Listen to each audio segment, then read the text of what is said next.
Thanks for listening to Gossip with Celebrity, brought to you by Celebrity.com. This week we talk about the royals. We end with our weekly feature, The Comments of the Week.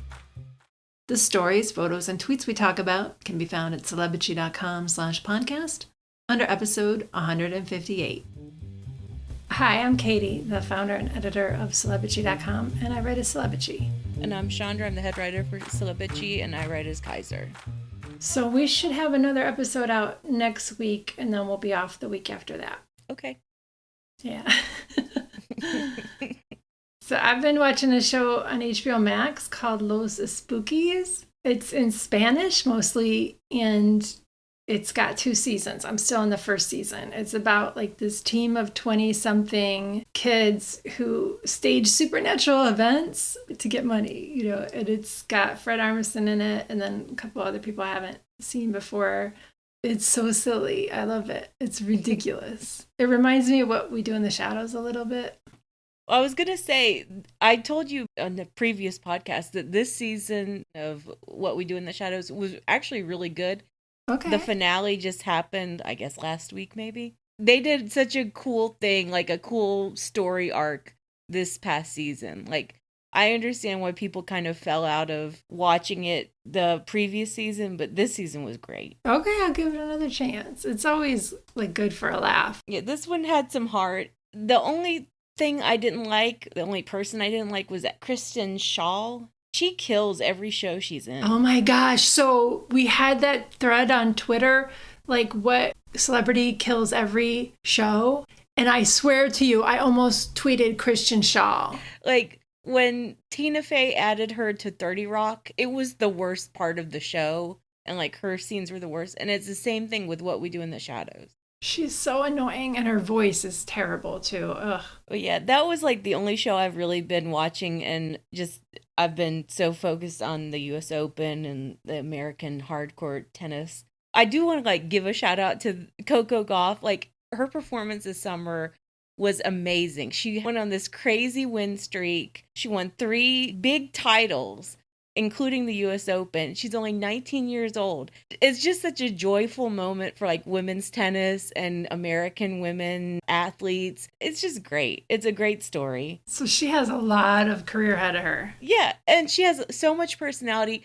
And like the thing is that before this summer, everyone was like, you know, she's already a has-been and she's still a teenager. Like that was literally the commentary about Coco Gauff, is like, what? She hasn't done enough for her age. My goodness. And she hired 2 new coaches this summer, and like they just did a fucking bang up job working with her. They gave her so much confidence. She was so much calmer and more mature on court. And it was just fantastic to see that immediate change in her demeanor and the way she was playing. That's awesome. And your guy that you really like got in the final too? Yeah, Djokovic won his 24th slam, which is historic, but like no one even cares because everyone kind of hates him. Yeah. But like I'd rather Djokovic have the record rather than Margaret Court, because Court is such a fucking racist and bigot and homophobe. Yeah. So Daniil Medvedev, he's been losing to Carlos Alcaraz the past 2 times they lost. Daniil has lost badly. He was so focused. He played the match of his life against Alcaraz. I was almost in tears. He was playing so well in the semifinal, and then he just fucked it all up in the final. But still, he made it to the final. So he hung in there and he can go on to play more. Yeah, I mean, he's number 3 in the world. Like, he's already a top player. He's been number 1. How old is he? Daniil, he's 27. Okay. He's got a little time left. 10 years. I mean, arguably, he has like maybe 8 or 9 really good years left, I would say. Awesome. You know, knock on wood, no injuries. Yeah, I don't follow tennis. I just follow it through you. That's cool. Well, I mean, Coco Gauff has the chance to be a Serena type figure, like a celebrity in her own right. She's bringing so many new people into tennis, into being interested in, or even just a casual interest. People are really attracted to her story and her whole vibe. Oh, and this is just like a minor thing, but like after she won, she got a $3 million check for winning the US Open. And she was on Instagram Live, and people were asking her all these questions like, what are you going to do with your check? Are you going to pay off your debt? This little girl doesn't even know the word debt. She didn't even know how to pronounce it. She goes, what does debt? Oh my gosh. She was like, American. I don't have that. No, like she's making a joke. Yeah. No, she's like, I don't have that. I don't have student Deb. She's like, I still live with my parents. Aw. It was real cute. Somebody said pay off debts. I'm 19. I don't have any debt. I'm not in debt. Like, I'm not in debt. I live with my parents still. I didn't go to college, so I don't have any student bills to pay. I'm too young. My parents have never put me in that position to be in debt. So yeah, I have nothing to pay right now. All right, let's talk about the royals. So right now the Invictus Games are happening in Dusseldorf. So they started on Saturday. We kind of previewed that in our podcast last week. And we mentioned that Prince Harry stopped in the UK to attend the Wellchild Awards. And since we recorded, we learned that he visited his grandmother's crypt at St. George's Chapel in Windsor. So he just wanted to pay respects on the anniversary of her passing. He tried to stay under the radar. We know about it because somebody snapped a picture of him. And of course, the royal rota threw a fit over it. And the Daily Beast reported that, quote, Prince Harry dramatically upped the ante in his war with the royal family Friday as he upstaged his estranged brother, Prince William. So, like, William and Kate, they were supposed to do a thing in Wales for the Queen, and they were an hour late. What? Yeah. They were over an hour late. Like, they made this big deal about how they were going to do an event on the death anniversary. And then all it was a 10-minute church service, and they were over an hour late. They made all those people wait for them. I say all those people. It was like dozens of people. And Harry just made a really simple gesture. And tellingly, it was Kensington Palace. It was William and Kate freaking out about Harry's visit. Charles was really trying to lower the temperature on all of it. Like, Buckingham Palace was not issuing statements. They were just like, yeah, he did it in a private capacity. Harry's visit was in a private capacity. Like, we don't care. People are going to do whatever they're going to do. I mean, of course he upstaged William and Kate because they couldn't even do their one job. And everyone was talking about how Kate was burning up. She was wearing a real heavy coat dress. It was apparently really warm in Wales that day. That girl runs cold, believe me when I tell you that. The whole vibe of their event was off. It was supposed to be like mournful. Oh, you know, we're going to pay respects to the late queen. And they were smiling and waving, and they turned it into like a walkabout. Like, we're here finally. Hi. But yeah, they should have taken the train. So they took a private helicopter, or, you know, their taxpayer-funded helicopter. They were delayed due to fog, but they should have planned for it and taken the train instead. Why do they have to take a helicopter everywhere? I still don't get that. Because they don't want to ride together. Like, William took the train somewhere. We were talking about that last week. But they don't want to have to be together for that long all the way there and back. They'd rather just do it fast because they hate each other. They can't stand to be around each other. Yeah, but it seems like even being in a tight little helicopter, that would suck more than having your own private, whatever, compartment in a train. Who knows their deal? So Harry got to the Invictus Games first. He was there by himself for like 4 days. I mean, he was there. He wasn't by himself because everybody was so happy to see him. And he got like a standing ovation. You know, there were crowds waiting for him. And he's getting like glowing coverage in the German press, especially now that Meghan joined him. And the royals are like so mad about that. Yeah. Well, the thing about it is, and this has been happening for years, whenever Meghan and Harry announce their schedule, whenever the Windsors know that they're going to do something particular on a certain date, the Windsors try to arrange counter-programming.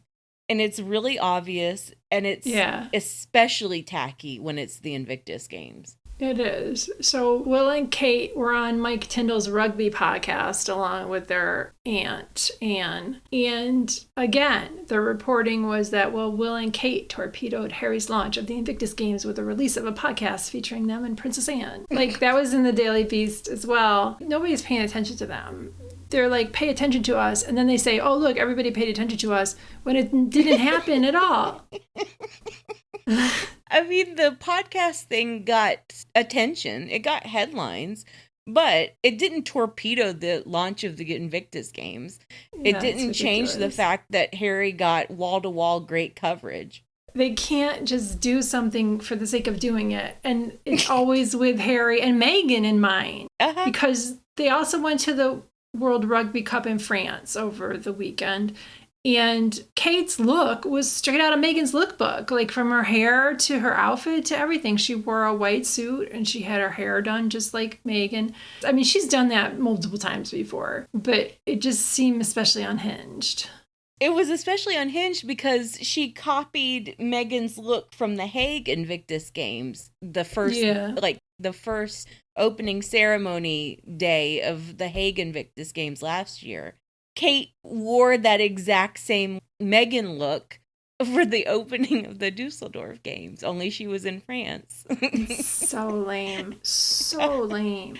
It's not even lame. It's like psychotic. She's emotionally disturbed to keep doing this. Remember when the headlines were that Meghan was saying she was told never to wear the same color as the other royals, and Kate was like, oh, look, we're going to wear the same color that's at my little Christmas concert. And then she told everybody. Right? Yes. It was psycho. Yeah. So Kate also visited a prison as part of her work with one of her patronages, which does alcohol and drug abuse prevention and treatment. And she had this giant wig on that was like a Farrah Fawcett style. And then the press praised it the next day like it was the latest fashion. Her butterfly bangs or whatever bullshit was in that wig that it wasn't sitting right on her head, but whatever. So, like, I'm always on wig watch with Kate especially. She wears a lot of hair pieces, and she has for years and years. Usually she prefers to wear a fall in the back, like a half wig that's attached to, I don't know, halfway back her head. Yeah. Like, this was not that. She was wearing a full wig. Maybe it was a ton of extensions. I can't really tell the difference, but yeah, it was a lot of hair. It was a lot of hair. None of it was her own. And her hair looked totally different from the World Rugby Cup or Rugby World Cup. Yeah. It looked totally different from those two events. I guess she just got some new wigs over the summer. If she would have her own style and her own like causes that she cares about, that would be great. Instead, it's all like she copies Meghan's style and gets a really cheap, ugly hair pieces and wigs. Don't forget, she also does business. She did a business. Oh, and we heard that she had a meeting today about her early years. We have to be informed that she does any work. Mm-hmm. And then William did an event for suicide prevention and mental health awareness for construction workers. That's nice. It's a great cause. It's Harry's cause, and he did it during Harry's event. Yeah. I mean, they're just desperate to both do counter programming to the Invictus Games and also ride the coattails of Invictus Games. Like, they know that everyone's paying attention to Harry and Meghan, and they do all these stupid events, and they're like, see, look, we can do that too. We can care about mental health too. And then in one of the articles you covered, there was this crazy part where they were saying, well, the Windsors help fund Invictus Games. They don't get credit for that. So there's this big thing now because they're not acknowledging the veterans that are playing for Team Britain. Sorry, go ahead. So the argument that was being made in the Telegraph and the Mail was that Harry founded the Invictus Games through the Royal Foundation, which was when he was part of the Royal Foundation. And he went to the Royal Foundation's board of directors behind William's back. He didn't inform William that he was going to them. And he got the Royal Foundation to basically, put up the money and help him organize it. And like, half of those people were Harry's people inside the foundation. And now William wants credit for like putting together the Invictus Games with Harry or something. And none of that was the case. And Harry even explained that in Spare, that William was against the Invictus Games because William thinks that veterans issues should be his. Even though he never served. Yep. So Meghan joined Harry Tuesday at the Invictus Games. And she attended her first event on Tuesday night. We've seen her in so many cute outfits. Like, her casual style is impeccable and gorgeous. She wore a black Banana Republic shirt dress. She wore like a cardigan from J. Crew and dress shorts. She wore an all black outfit with jeans, and she wore an all white outfit with jeans. She just looks so pretty and effortless. Whatever. Yeah, she looks great. And apparently the Archwell team has told reporters that Meghan didn't travel with any kind of glam squad, that she's doing her own hair and makeup. Nice. And she is making an effort to like wear affordable clothes. That's the way the British media is reporting it. I think Meghan is just wearing her own stuff. Yeah. These are just nice separates that she already had in her closet. And I think she's making an effort to dress kind of like monochromatic and very simple, like black, white, brown outfits. She looks really pretty and nice. I didn't like the brown outfit as much, but I mean, that's just subjective. My favorite outfit out of all the times we've seen Meghan in the past week was her travel outfit. When paparazzi got photos of her at LAX, she was wearing a J. Crew sweater and like palazzo pants. She looked great. She always brings it, and she looks very effortless. That word. What is wrong with me? Effortless. What is the word? Effortless. It seems like there should be an extra syllable. What is wrong with me today? So Prince Harry, it's such a simple word. I don't know. I got a brain fart. No, I'm like that about some words too. Oh, it's crazy. So Prince Harry has been saying that Meghan was excited because she found out she's 46% Nigerian. And so like the Nigerian team like totally embraced that. And they gave her a new Nigerian name. They gave her the name Amira Ngozi Lolo. And Amira is a warrior princess from like a legend. Ngozi means blessed, and Lolo means royal wife. That's so nice. It's so accurate. Today at the volleyball match, she was seated really close to a lot of like Nigerian supporters.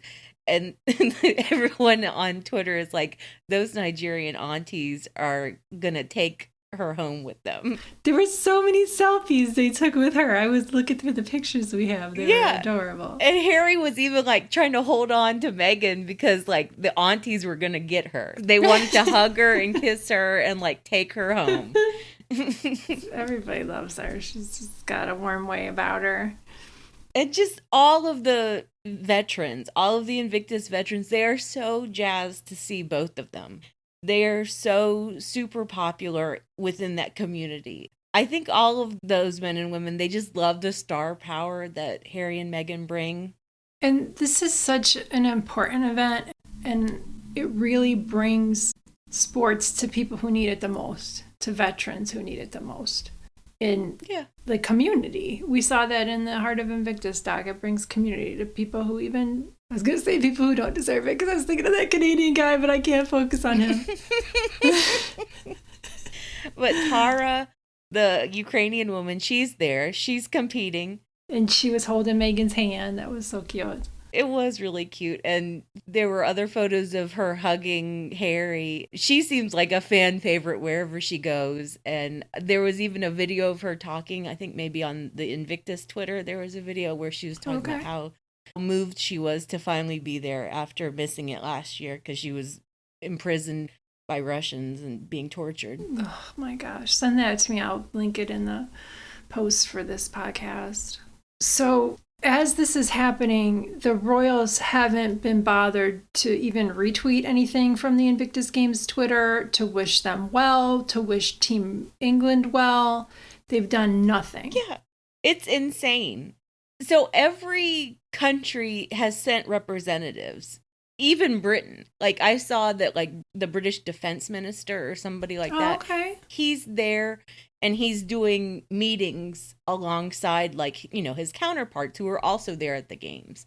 But, like, the British royal family, Prime Minister Sunak, like, none of them have said jack shit about the Invictus Games or, like, wished Team Britain well. Nothing. And we heard a few weeks ago that they worked to make sure that Joe and Jill Biden did not go, that they pulled rank. It was probably not going to happen anyway. Like, the Bidens are busy right now. Like, I think the more important string pulling happened last year when Jill Biden reportedly really wanted to go to the Hague Invictus Games. Okay. And I think that they probably stopped her. But the whole idea that, like, British diplomats are calling up the U.S. State Department or their Biden White House contacts and saying, please, please, please don't do anything with Invictus. They're valuing their grudge against Harry over their own veterans. Right. And it's just, the Windsors refuse to see the bigger picture. You can still beef with Harry. I think it's stupid, but you can still beef with Harry and still recognize that he's done a really amazing thing, and you can still wish British veterans well. You can still cheer them on. You can still say, we're rooting for you, Team Britain. They haven't done that. No. It just goes to show. And they're going to continue to pull stunts and try to pull focus. And they're always so obvious. Yeah, and they don't realize that in being so obvious, they look like horses' asses. They look like the biggest fucking jackasses in the world. And then they're going to trot around like horses in their fake medals and their fake unearned dress uniforms. Meanwhile, they've, you know, stripped Harry of his uniforms and his medals and his military patronages. And they won't acknowledge Invictus Games.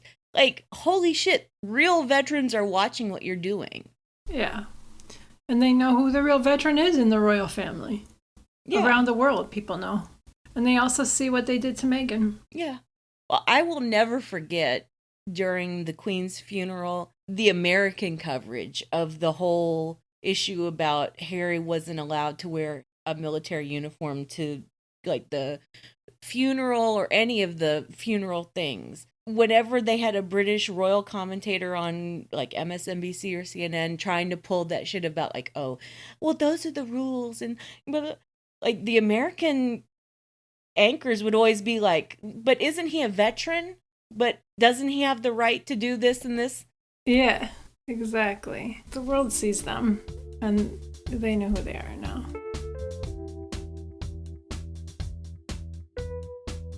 All right, let's move on to the comments of the week.